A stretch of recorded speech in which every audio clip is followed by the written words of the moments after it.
Bhumika. I am studying 7th class. Hi everyone, good afternoon. My name is Aisha. I am studying 7th class. We both did an experiment called photosynthesis cellular respiration. Let me explain what is photosynthesis. Photosynthesis is the process in which green plants use sunlight to make their own food. What is cellular expression? Cellular expression processed by the occurs which cells called cellular expression. Now it's time for us to understand more about photosynthesis.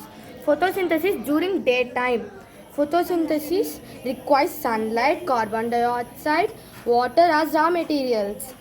Plants take water from the soil, from the carbon dioxide from the air. The chemical formula for photosynthesis is carbon dioxide plus water. Sunlight, chlorophyll gives rise to carbohydrates plus oxygen. I hope you know photosynthesis, cellular expression occurs during the night time. The chemical reaction for cellular expression: glucose, oxygen, carbon dioxide, energy from cellular expression.